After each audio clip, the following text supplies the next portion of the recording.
Un peu de spiritualité ne nous fera pas de mal. Il nous vient du service des émissions religieuses, la RTS. Voici la bonne parole de Jean-Gabriel Queneau.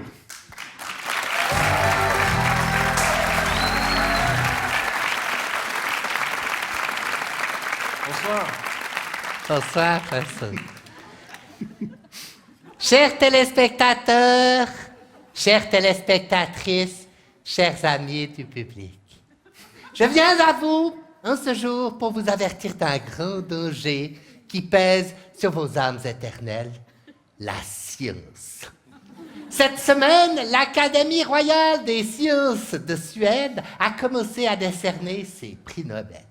Ne soyez pas dupes, chers amis. Ces prix sont une offrande qui vient directement du malin.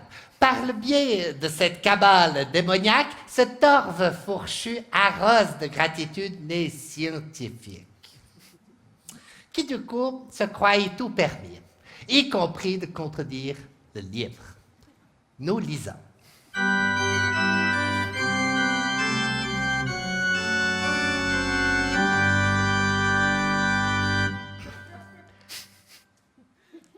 Dans le livre de la Genèse, chapitre 2, versets 16 et 17, nous lisons. L'Éternel Dieu donna cet ordre à l'homme. Tu pourras manger les fruits de tous les arbres du jardin, mais tu ne mangeras pas le fruit de l'arbre de la connaissance, car le jour où tu en mangeras, tu mourras, c'est certain. Voilà ce que dit l'Éternel à son fils, Adam. Adam est le premier homme. Mais les scientifiques contredisent ce fait historique. Ils disent qu'Adam n'a pas existé, qu'il n'y a pas eu de premier homme, que nous descendons du singe. À ceci, je réponds, c'est tout faux. Regarde, cette théorie de l'évolution, c'est du charabia. Est-ce que j'ai l'air d'un singe, franchement? Hein? Non. Une théorie, ça repose sur une hypothèse et donc sur un doute. La science, par définition, est douteuse. Hein? Tandis que la foi, elle, ne doute pas. Qui allez-vous croire? Celui qui doute ou celui qui sait? Les scientifiques nous regardent de haut, avec leurs études, leurs cartables en cuir et leurs pinces à vélo. Ils nous disent que la Terre est faite de poussière d'étoiles, qu'elle a été créée il y a des milliards et des milliards d'années. Alors là, hein, quel calembre donne!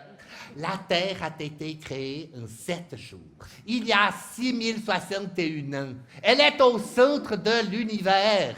C'est écrit dans la Bible. Et cette planète qu'ils l'appellent, l'équipe, nous laisse à penser qu'elle est plate. Alors ils vont vous dire qu'ils ont vu le contraire, hein, quand ils sont allés sur la Lune. Mais oui, bien toujours, alors, comme s'ils y étaient allés sur la Lune, l'équipe. Alors, c'est pas possible, elle est de la ciel. Hein? Non! Alors, vous savez ce que c'est, un scientifique? C'est un malpoli qui voudrait nous faire croire que nous sommes le produit du hasard.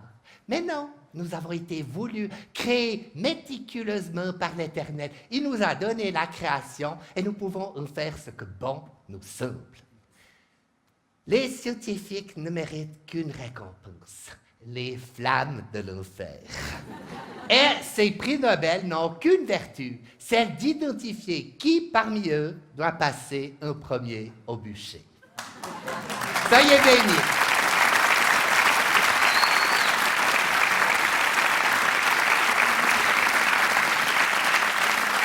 Merci, Jean-Gabriel. Merci, plaisir, Vincent.